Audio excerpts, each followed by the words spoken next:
Hi hello ನಮಸ್ತೆ.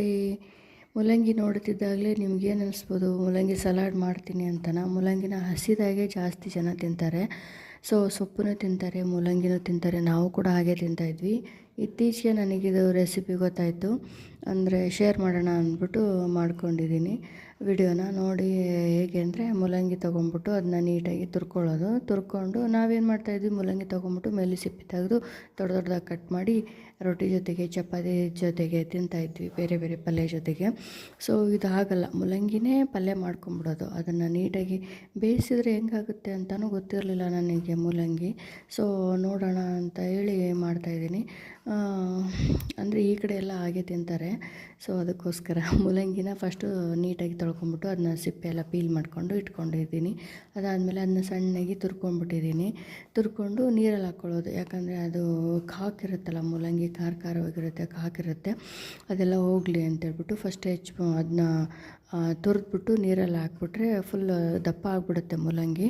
ಅಂದರೆ ನೀಟಾಗಿ ಸ್ವಲ್ಪ ರಫ್ ಆದಂಗೆ ಆಗುತ್ತೆ, ತುರಿದು ಹಾಕಿದ್ರೂ ಕೂಡ ಮೆತ್ತಗಾಗಲ್ಲ. ಸೊ ಆ ಥರ ಹಾಕಿ ನೀಟಾಗಿ ವಾಶ್ ಮಾಡಿಕೊಂಡು ಒಂದು ಸಾರಿ ನೀರಾಗಿ ಹಾಕಿ ತೆಗೆದುಬಿಟ್ರೆ ಮುಗೀತು. ಸೊ ಸೈಡ್ಗೆ ಇಟ್ಕೊಂಬಿಟ್ಟು ಒಂದು ಬಾಣಲೆಯಲ್ಲಿ ಎಣ್ಣೆ ಮತ್ತು ಸಾಸಿವೆ, ಜೀರಿಗೆ, ಈರುಳ್ಳಿ, ಮೆಣಸಿನ್ಕಾಯಿ ಏನೇನು ಹಾಕ್ತೀರ ಎಲ್ಲನೂ ನೀಟಾಗಿ ಹಾಕ್ಬಿಟ್ಟು ಫ್ರೈ ಮಾಡಿ ಈರುಳ್ಳಿನ ಸ್ವಲ್ಪ ಜಾಸ್ತಿ ಹೊತ್ತು ಅಂದರೆ ಅದು ಕರುಮ್ ಸೌಂಡ್ ಬರಬಾರ್ದಲ್ವ, ಅದು ನೀಟಾಗಿ ಫ್ರೈ ಆಗಬೇಕು ಈರುಳ್ಳಿ. ಮತ್ತು ಅದಕ್ಕೋಸ್ಕರ ಸೊ ಈರುಳ್ಳಿ ಸಣ್ಣದಾಗಿ ಹೆಚ್ಚಿರಬೇಕು. ಮೆಣಸಿನ್ಕಾಯಿ ಸ್ವಲ್ಪ ನೋಡಿಕೊಂಡೇ ಹಾಕಬೇಕು. ಖಾರ ಕಡಿಮೆ ಇದ್ರೇ ಒಳ್ಳೆಯದು. ಯಾಕಂದರೆ ಮೂಲಂಗಿ ಹಾಕಿಬಿಟ್ರೆ ನಾವು ನೀಟಾಗಿ ಬೇಯಿಸಲ್ಲ ಅದನ್ನ ಲಾಸ್ಟ್ಗೆ. ಫಸ್ಟಿಗೆ ಈರುಳ್ಳಿ ಮತ್ತು ಮೆಣಸಿನ್ಕಾಯಿನ ನೀಟಾಗಿ ಬೇಯಿಸ್ಕೋಬೇಕು. ಅಂದರೆ ಲಾಸ್ಟಿಗೆ ಮೂಲಂಗಿ ಹಾಕ್ತೀವಲ್ವ, ಅದನ್ನ ಸ್ವಲ್ಪ ಹಿಂಗೆ ಕೈ ಆಡಿಬಿಟ್ಟು ತೆಗೆದುಬಿಡ್ಬೇಕು. ಯಾಕಂದರೆ ಅದು ಬೆಂಡಾಗ್ಬಿಡುತ್ತೆ ಜಾಸ್ತಿ ಮೂಲಂಗಿನ ಬೇಯಿಸ್ದಾಗೆಲ್ಲ. ಸೊ ಅದಕ್ಕೋಸ್ಕರ ಈರುಳ್ಳಿನ ನೀಟಾಗಿ ಬೇಯಿಸ್ಕೊತಾ ಇದ್ದೀನಿ ಇಲ್ಲಿ.